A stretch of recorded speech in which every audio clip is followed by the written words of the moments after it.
Hello, listeners. I'm Timstradamus, and with me today is my talented and beautiful co-hostess, Voyse.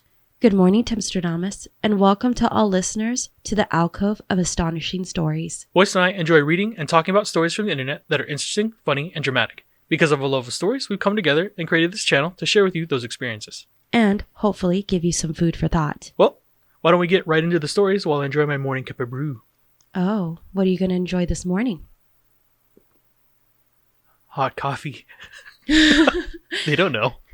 What is it? I told you, it's watermelon mint. I'm enjoying some watermelon mint tea. Delicious and perfect for what I have in store for us. For any listeners wanting to follow along, all story links are in the description below. Am I the a-hole for doing an Irish exit at a restaurant so I wasn't stuck with a bill? I was lucky enough to get a great job after I graduated. I make pretty good money, and my job is challenging but fun. Some of my friends didn't bother with college, and some who did go choose less lucrative fields. I'm not rich or anything. I'm not buying a Porsche anytime soon. I just have a good salary and very few bills since I still live at home. I got a very nice hiring bonus when I was recruited, and I took my friends out for what I made clear was a one-time celebration. Every once in a while, I get together with my friends and go to a restaurant. We usually end up splitting the bill. I don't drink a lot, so I might have a beer with my meal, but that's it. I know they don't all have disposable income like I do, so I usually also cover the tip. They tend to go overboard. Like one girl orders 5 or 6 drinks over the course of the meal, and she will order appetizers for the table. I never eat the appetizers because they are almost always deep fried, and I tend to avoid that stuff. It is also common for one of us to leave and just cash app or leave money for the bill. Last Saturday, we went out to a nice Mexican place. The food was excellent, and my margarita was delicious. That girl brought her girlfriend, and a couple of guys brought their girlfriends. I mentioned that I had to have an early night. After we finished eating, I hung around until everyone started ordering more drinks and desserts and stuff. And I'm not joking here. One girl ordered a to-go meal for her roommate. I excused myself and went to the bathroom. Afterwards, I paid my bill at the front of the house and bailed. I started getting texts about 45 minutes later. The bill came and they wanted to split it. I told them I already paid and had to leave. My bill was $55 including tip. The 3 guys and the girl were going to be splitting the remaining $640. They wanted to split their guest's bill as well. The other guy who didn't invite someone was saying it wasn't fair for him to split the bill when I didn't. I said that I had paid my food bill and I wasn't going to give more. They ended up each paying their own bill, and one guy ended up paying for his date's and her roommate's food. He is especially salty about the situation. The other single guy also ended up paying for his own stuff, and he is also in their bad books. I feel bad for leaving without saying goodbye, but if I had stuck around, I would be subsidizing food for strangers. Edit. I'm sorry if I offended anyone with the term Irish exit. I didn't know it was an insult. Okay, I don't think I need any clarification. It sounds like he's in his mid-20s, and all of his friends are. Correct. They just got out of college. It sounds like he graduated and got a good job. He's doing better than all of his friends, and it kind of sounds like all his friends know that. Oh, definitely. I'm not saying they're using him or anything like that, but it does sound like, when someone orders way too much and they're able to split the bill, normally that's what they do, right? Like if you know you're paying for yourself, you normally get how much you can afford to get on your budget. Correct. That's my experience. But anyway. if you think that somebody else is footing that bill, then you tend to go a little bit more. It's pip right along, yeah. So the OP, I think, I don't know. It sounds like how many people are invited to this dinner or get together? Let's just say that it's about 6 to 7. So our OP spent $55 for their meal.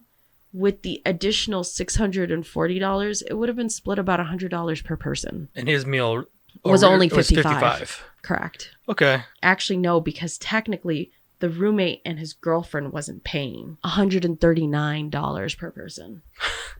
No, I'm good. So I guess I'll lean into the OP not being the a-hole for the way he exited. And I'll only say it like this. I guess he saw what was happening, that they were just going to be okay with going, especially the people who don't have money, let's split the bill. It's less for everyone. But if you're not enjoying everything that they're eating, why should you have to pay for their stuff? All of Reddit does agree. Okay. They say that he's not the a-hole.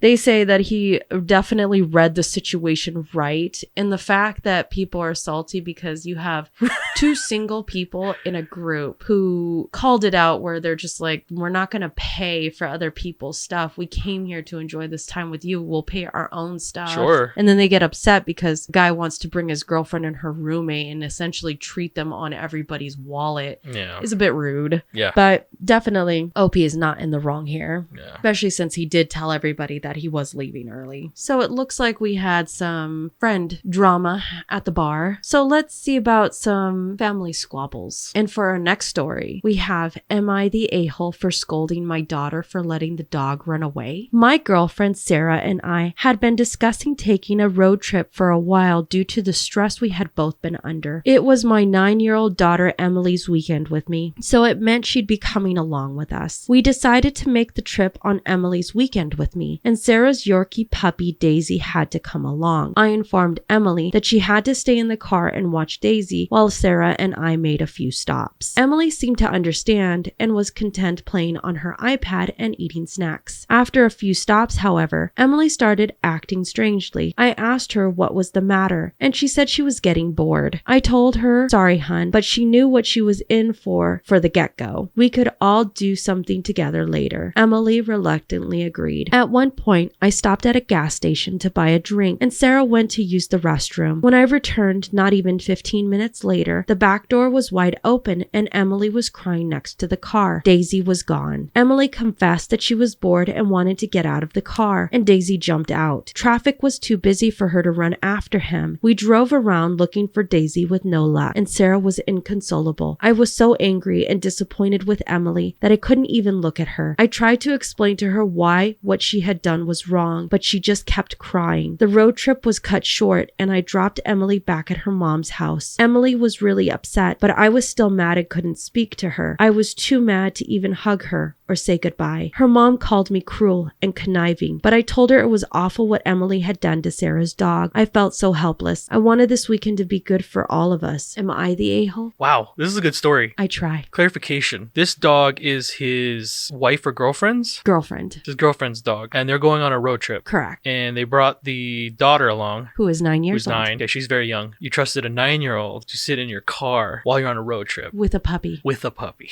Okay.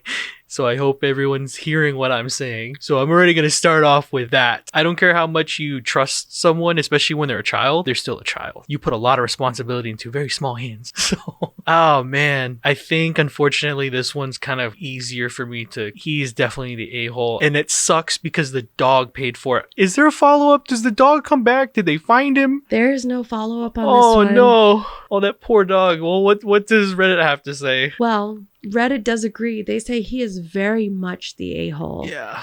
In fact, they just can't believe that they would expect a 9-year-old to watch a dog with two adults leaving them both unattended. Yep. It doesn't matter if it's in the car. One adult should have stayed all the time. Yep. Between a puppy and a child. It's a 9-year-old.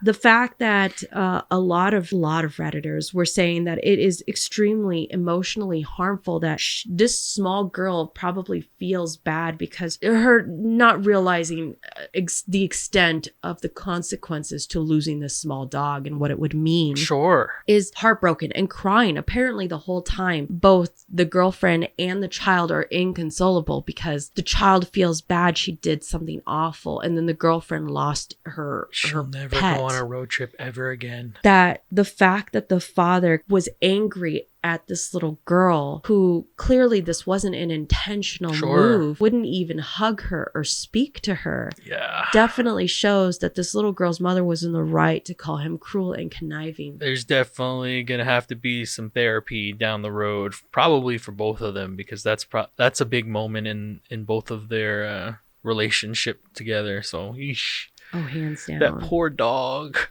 Hopefully they find it.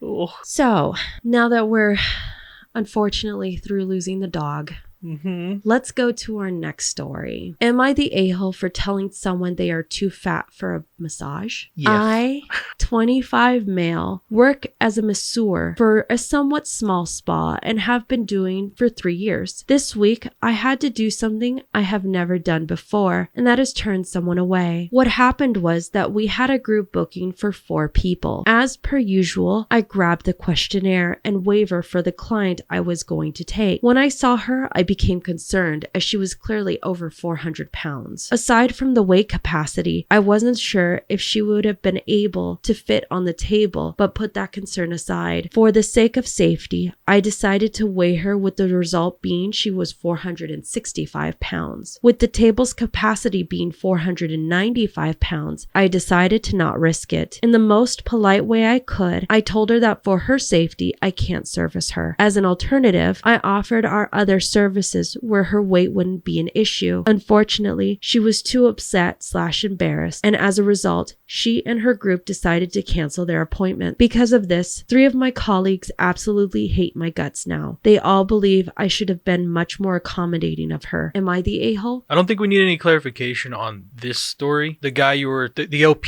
is 25. He's a masseuse. He's been doing it for at least 3 years. So I would think at that point, he kind of understands his craft and the extent of it, right? His equipment anyway, especially because that's what he's talking about here, is the table that he's giving these people massages on can hold up to 490 pounds. Correct. Unfortunately, this lady comes in, she's at 460, and he wasn't comfortable with servicing her, giving her a massage on the table because of how much she weighed. Correct. What other ways were there to help her? Like if he didn't want to give her a massage, what other choices did he have? That's where I'm like... So when it comes to a lot of spa areas, if she would have opted, she could have gone to like a massage chair or some of their alternative. Okay, but he's saying that she didn't want to do any of that. She wanted the table. She wanted the table, correct. Okay, I'm going to have to lean towards him not being the a-hole because he wasn't comfortable with doing the service based off of the parameters of the equipment he was using. I don't see it as being harmful. I think he went about it the right way. I don't know if he, we don't get to hear the conversation, but based off what his story is from his side anyway, I thought he handled it the way I guess most people would handle it, is hey, I can't accommodate you safely. So, that's where I'm at with that. And Reddit does say that he is not the a-hole. In fact, a lot of people who work in this industry gave very good insight on this whole ordeal. Okay. And that a lot of people were saying, well, she hit under that capacity, that 495 capacity. She's only 465. A lot of people don't take into account the amount of pressure and weight that he adds massaging into her. Okay. And they say generally the pressure and the weight of a male leaning into and massaging someone is of the approximate weight of like 50 plus pounds of pressure. Okay. And that tables have been known to break under certain weight constraints. So if you added her weight plus the pressure that he would put on it, it would exceed what the table could actually do. In fact, one user actually gave an experience of her husband who his table says that it could stand up to 500 pounds. His client was 400 pounds. And because of the added his weight massaging them plus their weight on this table, it caused the table to collapse. Luckily enough, nobody got hurt. However, that was an embarrassing situation where the client had to pay for the equipment that broke. Okay. So they say the poster is definitely not the a-hole. He made the decision that was right for both sides. Sure. I mean, I can understand the client being hurt by it. I mean, because I'm sure that's very embarrassing to have had, but I'd rather have someone look out for me or look out for what's best for everyone versus my feelings. That's a rough one. I'm sorry that his coworkers feel that way towards him, but maybe some perspective will help. So let us skip away from business. Let's go back into some family for our next story. Am I the a-hole for making my daughters wear dresses when they visit their grandparents? My in-laws are what you would call traditional. They seem to think the world should have stopped 50 years ago and think everything since then is evil. They aren't racist that I know of, or outwardly bigoted, but they just are very old-fashioned. My husband and I have 3 children, 16 female, 14 female, 10 male, and we go to visit all their grandparents since they live close. Here's the issue. They don't like the idea of women wearing pants. My mother-in-law says it's showing off, and my father-in-law always says it isn't Christian. Now, I'm pretty feminine, so I don't mind throwing on a dress when we stop by, but our daughters are not. They don't like visiting my husband's parents, which breaks his heart because we make them put on a dress before they go. They are both pretty tomboyish, and they never wear any dresses otherwise. I had to buy each of them a few dresses specifically so they can go. To be clear, it's not like they aren't allowed over if they wear pants. It's just that they won't shut up the entire time about how much they hate it. Our daughters hate this and think it's unfair. I guess it is, but in a lot of cultures, women only wear dresses and skirts, so I don't think it's a big deal. Plus, it isn't like it hurts them to wear a dress a few times a week for a few hours. The issue is our oldest is planning to never speak to her grandparents again after she's 18, and I'm worried it's affecting them. Am I the a-hole? I don't think I need clarification on the story itself. It just kind of sounds like it's an unfortunate situation where generations value different things. For the grandparents, apparently they like when the girls still wear dresses and things like that, or at least not pants. Are we talking shorts and jeans? They just want dresses, period. Dresses, period. Okay. So I think or skirts. And the grandparents are unwilling to accept anything outside of that, because if the kids do come with anything outside of dresses, they hear about it the entire time. Correct. That's terrible. I'm going to say in this scenario that the OP might be the a-hole, but it also might be that they're all the a-holes, the grandparents included. But I guess I'll start with this. The parents allowing, so the OPs allowing of the grandparents to basically create that culture where they were being unaccepting of the girls wearing what they wanted to their home, I think was the problem. You created this thing with your oldest daughter where she despises it so much that she might not talk to them anymore when she becomes an adult. That's your fault for letting that be created in the first place, and then to feed it throughout the years, right? To go out of your way to buy dresses for these girls so that way they can appease the grandparents. At some point, you gotta know that that's gonna create a lot of animosity towards them as they grow up. So unfortunately, I feel bad for the kids because they've had to deal with this. But yeah, I guess in my mind, it has to be the OP being the a-hole. Well, all of Reddit does agree, and they say the poster is the a-hole. In fact, there's one commenter that puts a really good stance into this, and she goes, "You are on the wrong side of history here without question. You are the a-hole. My grandmother used to fight with my dad about me not wearing dresses to church. God, I hated dresses. My grandmother was born before 1900. She had some very outdated ideas, and my dad was not exactly a hero dad in many ways, but in this aspect, he stood up for me hard against his own mother, who he loved and admired very much. But on this, he would not allow her to try to teach me that I had to follow these ridiculous expectations. I overheard it once, and it stayed with me for life. It mattered in many ways. It is really important to stand up for your girls on this. I don't think you understand how significant it is that you're failing to do it." I said they created the culture and they didn't stop their grandparents at the start going, hey, just accept them for what they are and be happy that they're healthy and alive.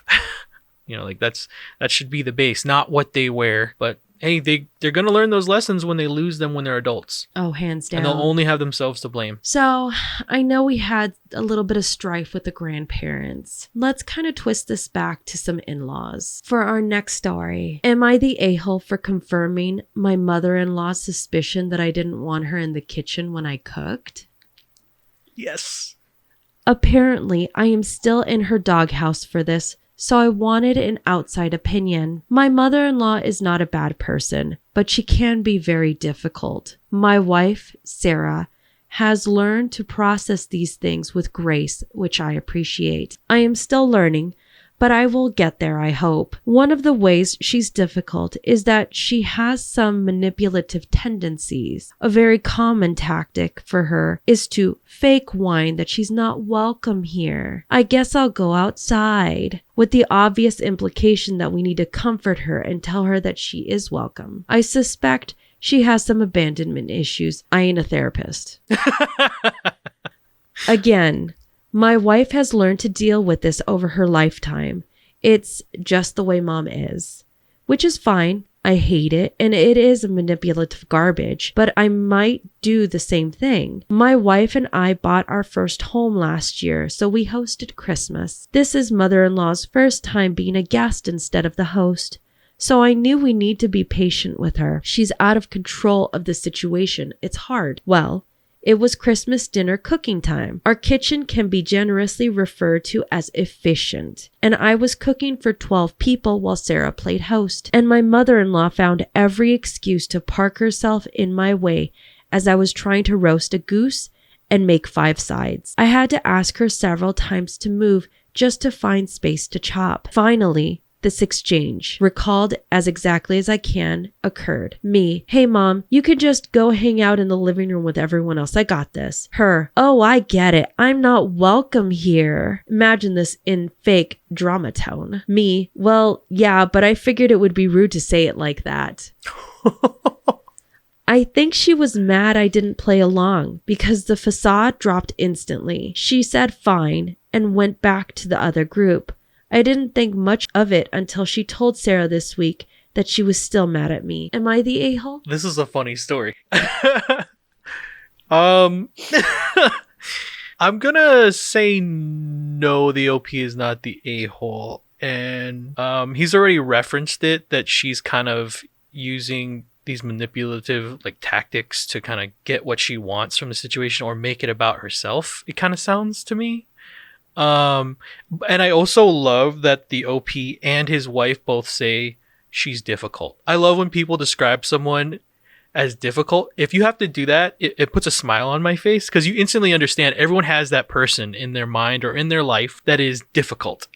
So I feel for the OP. It kind of sounds like he was busy, right? He was putting together the dinner. 12 people. 12 people, that's a lot. And they're hosting for the first time at their house. So obviously, I don't really care if it's the first or like the 10th time you're hosting. I'm sure for you in that moment, it's like, I got to make things as perfect as they possibly can be. So he's focused on cooking like the turkey and 5 sides? Yes. Is that what he said? So that's a lot going on. And then she's parking herself in the middle of everything. I'm sure that couldn't have been easy for him to maneuver around the entire time. Yeah, I don't think he's the a-hole for having handled that situation like that. All of Reddit also agrees. Okay. They say he's not the a-hole. In fact, they're like, honestly, if she takes it this hard when it comes to direct communication, sure, he could have been a bit nicer. But at the same time, she knows what she's doing. Sure. And if you know her personality tends to be more manipulative, it sounds like she kind of got her just desserts with this one. In fact, the OP actually went and let us know that this family is one that he's had to really learn to come into, because from what his wife Sarah says, if his family says, or if her family says, "Are you sure that's a good idea?" What it really means is, if you do that, we will excommunicate you from the family forever. Wow. Okay. So there's been a lot of stuff that he's had to, So this it sounds family like, endure. came with a dictionary. It essentially, yes. Okay. That's funny. Hey, every family's different. You've got to learn. And a lot of Redditors actually put in there, sometimes being direct with someone doesn't mean that you're being rude. Sure. Yes, they can be taken as rude if you're unfortunately tend to lean towards being a more sensitive person, but that doesn't mean that he's being rude about this situation. Sure, he was just busy. being more direct. He was just trying to get the dinner cooked, and she probably would have had a better time being out there with friends anyway. So now that we're done with the mother-in-law, let's see about a relationship that's not a relationship. Yes. For our last story, am I the a-hole for not giving back an expensive gift I was given? I met this guy about 3 months ago. We'll call him Bob. Bob and I met on a dating app and hooked up. I made it clear from the start I was just looking for hookups and nothing serious. We had a good time, and I said I would like to keep hanging out as friends or friends with benefits. He said he was okay with this. For the next few weeks, he showered me in gifts, constantly, and also admitted that he was into me. None of this is for stuff I asked for, and I made it clear I still wasn't into him and was not going to reciprocate. Part of the gifts were a pair of really nice expensive earrings. These are one of my favorite pairs of earrings now. Bob started acting a bit obsessed and was demanding I text him every day and return to him the amount of affection he was giving me. Something I had made clear I didn't want. It is at this point I decided to break ties with him.